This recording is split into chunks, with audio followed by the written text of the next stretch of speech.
여러분에게 하나님의 크신 은혜와 축복이 주의 거룩한 은혜 안에서 이루어져 가게 되어지기를 간절히 축원합니다.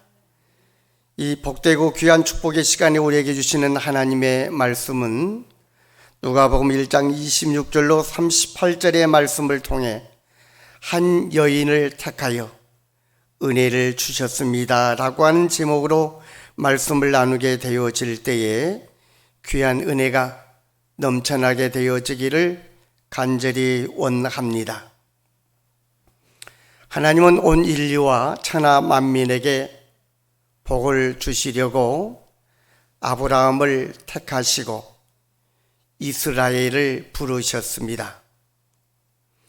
그러나 아브라함의 후손인 이스라엘은 하나님께서 원하시는 것과는 달리 천하 만민이 복을 받는 데에는 관심이 없었습니다.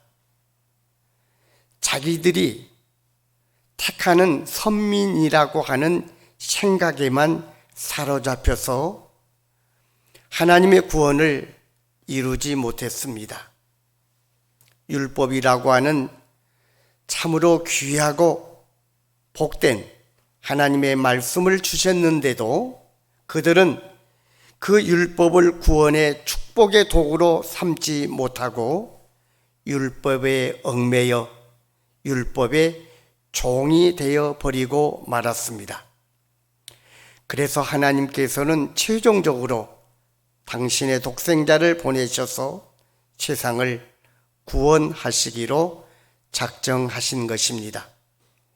그러한 내용을 갈라디아서 4장 4절로 5절의 말씀에서는 때가 참에 하나님이 그 아들을 보내사 여자에게서 나게 하시고 율법 아래 나게 하신 것은 율법 아래 있는 자들을 속량하시고 우리로 아들의 명분을 얻게 하려 하심이라 이렇게 말씀하고 있습니다. 그렇습니다. 하나님께서는 때가 되어 이 세상을 구원하시기 위하여 독생자 예수 그리스도를 이 땅에 내려 보내셨습니다. 한 여인을 통해서 말입니다. 그 한 여인은 자신의 생을 하나님께 드리는 헌신을 통하여 이 세상을 구원하실 메시아가 태어나셨습니다. 그 여인은 예라고 대답한 그 한마디가 온 세상을 변화시키는 엄청난 일을 이루어 내게 되었습니다.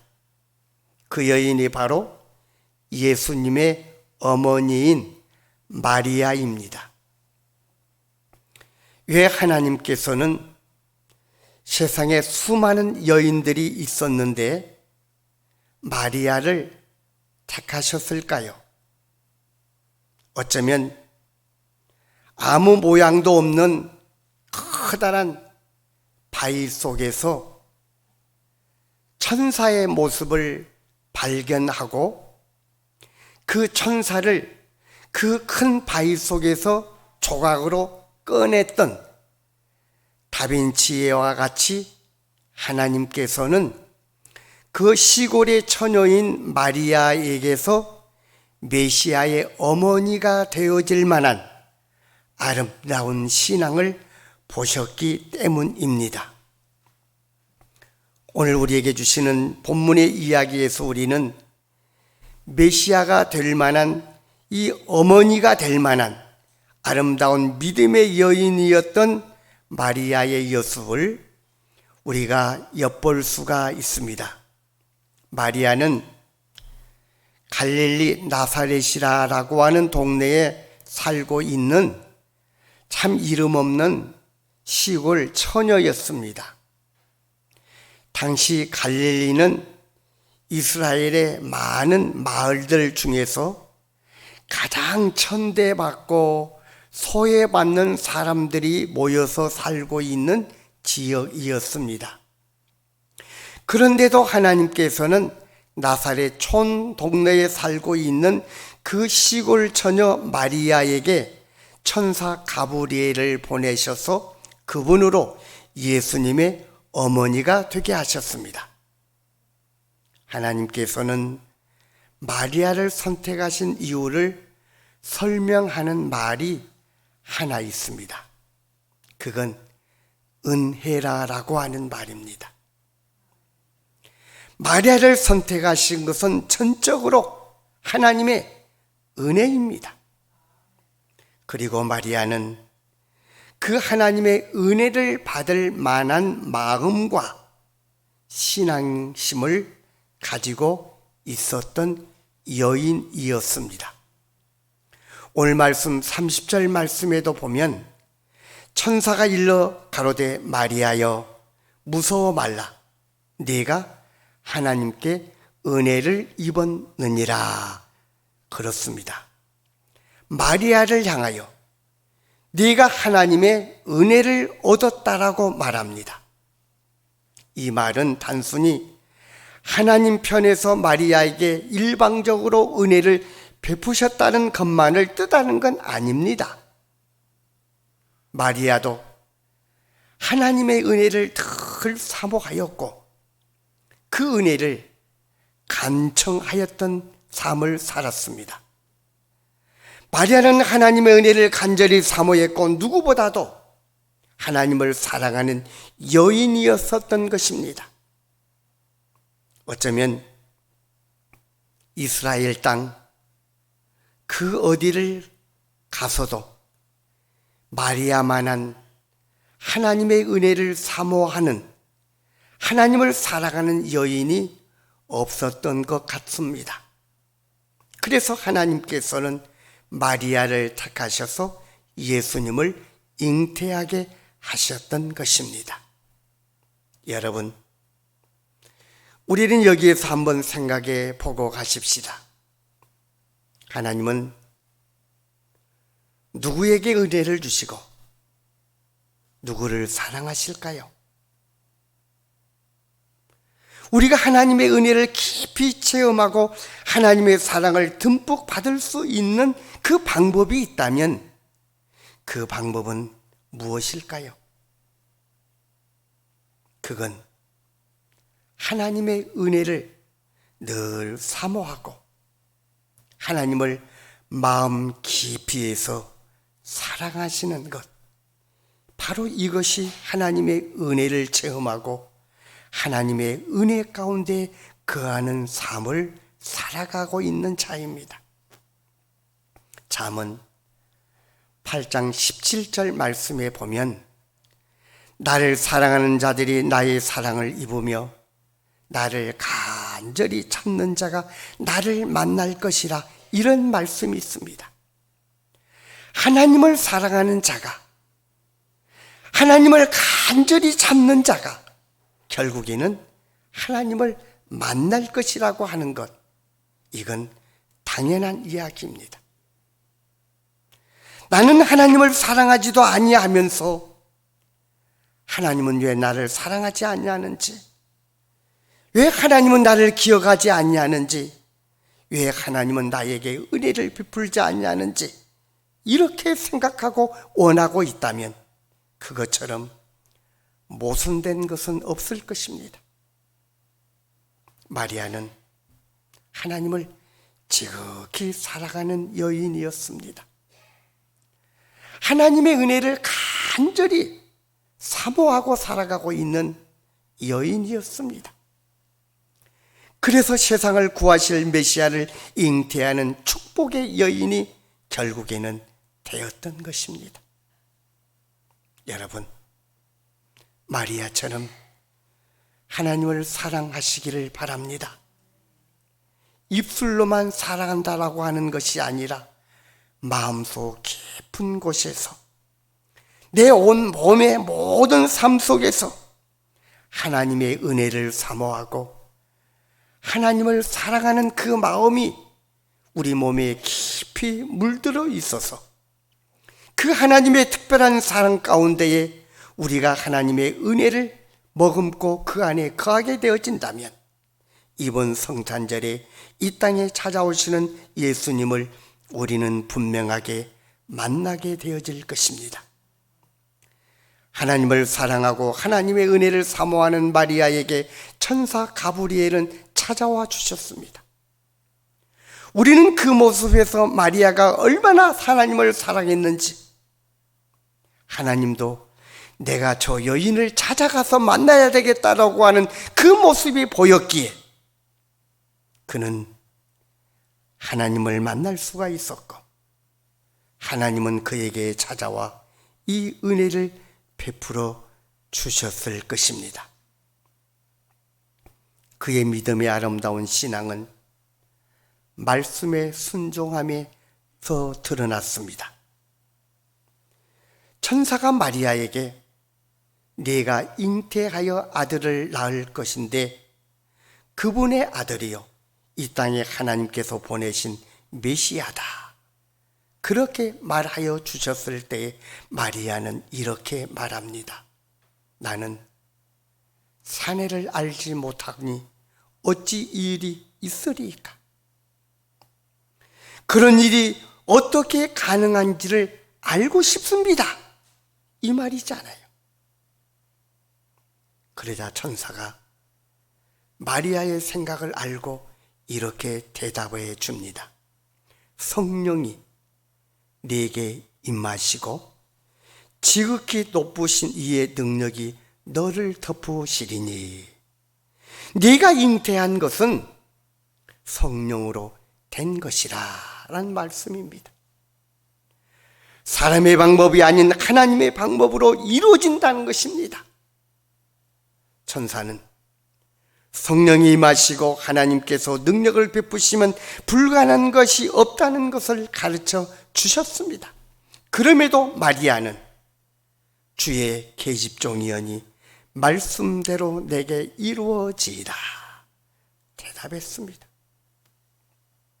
여러분, 이게 바로 믿음입니다. 이것이 말씀에 순종하는 믿음입니다. 하나님이 하신다고 하면, 하나님이 그렇다라고 하면 그것을 그대로 받아들이는 것입니다. 무엇을, 어떻게, 어떤 방법으로 이런 식의 일들을 우리는 이런 방식으로 일일이 다 알아야 하나님의 말씀과 뜻을 받아들이겠다라고 하는 건 우리의 믿음의 방식이 아닙니다. 비록 하나님의 방법과 뜻은 정확히 다 알지 못한다 하더라도 하나님께서 하시겠다라고 하면 그렇게 이루어질 것을 믿는 것, 그것이 믿음입니다. 할 수 있거든이 무슨 말이냐? 믿는 자에게 능치 못함이 없느니라. 사실요, 그래요. 처녀가 남자와 잠자리를 같이 하지 않았는데 아이를 잉태하게 된다는 것은 이해할 수 있는 일입니까? 오늘날 성경을 연구하고 신학의 박사가 되어져 연구하는 분들 가운데에서도 마리아의 처녀 잉태는 믿지 못할 것 같다, 이렇게 말하는 연구학자들도 있습니다.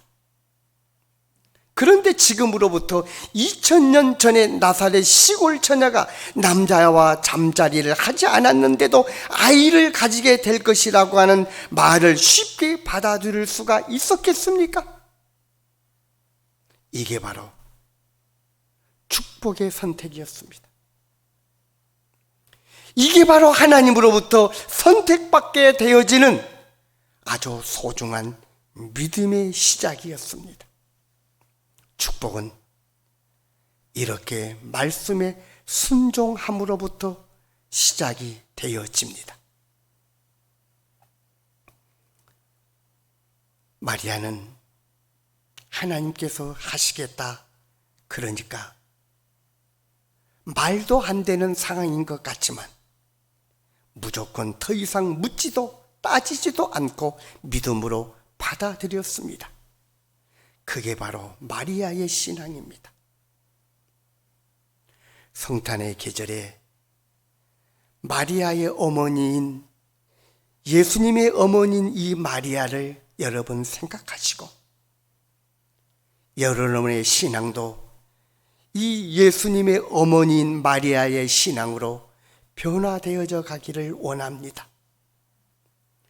여러분, 하나님께서 하신다고 하면 무조건 아멘하고 순종하는 것이 축복받는 신앙생활임을 믿으시기를 바랍니다.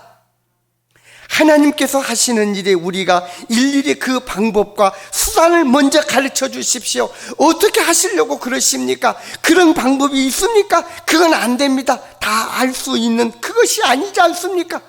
이것 아닙니다.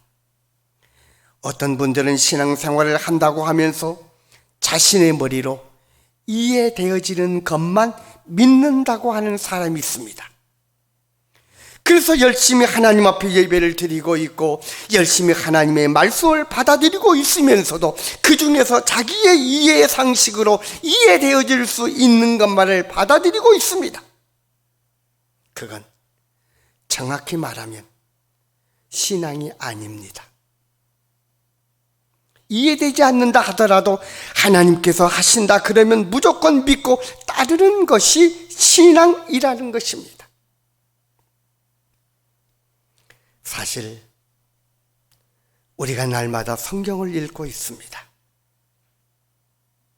그런데요, 성경에 나와 있는 수많은 사건들과 이야기들은 우리의 머리로는 우리의 상상의 날개를 아무리 펼쳐보아도 도저히 이해할 수도 없고 이해되지도 않는 일들이 가득 채워져 있습니다.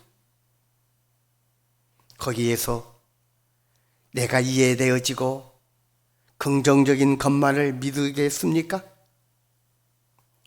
홍해가 갈라져 60만의 이스라엘 병사들이 그리로 건너갔다는 것이 어떻게 우리의 머리로 이해될 수가 있겠습니까? 그래서 어떤 사람은 그래요. 홍해 바다가 아니라 물이 무릎 정도까지 밖에 되지 아니하는 갈대숲을 건너갔던 것이라고 주장하는 사람들도 있습니다. 불신앙의 눈으로 보려고 하면 성경의 모든 이야기는 믿을 수 없는 것뿐입니다. 그러나 믿을 수 없는 것처럼 보이는 것일지라도 그것을 믿을 때 우리의 신앙이 굳게 세워지는 것입니다. 그래서 하나님께서는 이렇게 말씀하셨습니다. 만일 너희가 믿지 아니하면 정령이 굳게 서지 못하리라. 요즘에 모든 나무들이 잎이 다 떨어졌습니다. 그렇게 이쁘게 피었던 나무의 꽃들도 다 떨어졌습니다. 그런데요, 이 추운 겨울에도 꽃봉오리를 맺혀서 가지고 있는 나무가 있습니다. 여러분, 그 목련 꽃나무를 보면서 여러분은 그것이 무엇이라고 생각되어집니까? 그 속에서 이쁘게 화려하게 피는 그 꽃이 보이지 않습니까? 모든 세상의 것이 다 죽어버리고 잠잠해지는 것 같지만 새봄이 되어지면 누군가가 가르쳐주지 아니하더라도 땅 속에서부터 나무의 깊은 속에서부터 시작되어지는 봄의 기운은 누구라도 그걸 보장할 수 없는 일들이 일어나게 되어지는 것이 하나님의 세계요, 하나님의 나라의 역사들입니다. 우리가 이해하라고 하는 이성 위에 우리의 믿음을 세울 때에는 언제든지 흔들리는 믿음이 될 수밖에 없습니다. 하지만 이해할 수 없다 할지라도 믿으면 우리의 신앙은 굳게 세워지게 될 것입니다.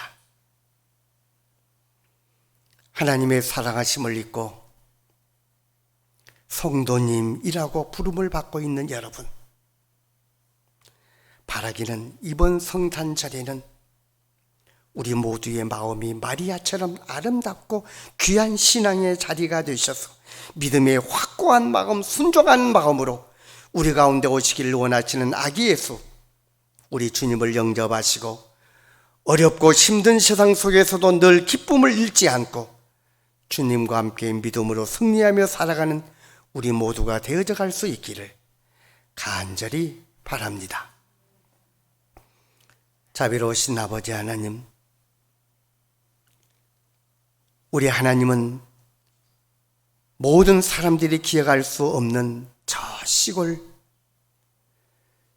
그 정말 천한 곳에 머물러져 있는 한 여인에게 이처럼 아름다운 신앙을 발견했고, 그처럼 사모하고 있는 그 여인의 마음을 우리 하나님은 받아들였고, 그래야 그 여인을 통하여 온 인류의 새로운 역사를 이렇게 만드셨음을 오늘 말씀을 통하여 저희들 다시 깨닫습니다. 우리의 믿음도 겨울을 지나 꽃을 만들어 나가는 것처럼 추운 겨울을 잘 견디고 새싹을 돋아내는 것처럼 우리 안에도 이 소중한 믿음이 있음을 보여줄 수 있는 저희들 되게 하여 주옵소서.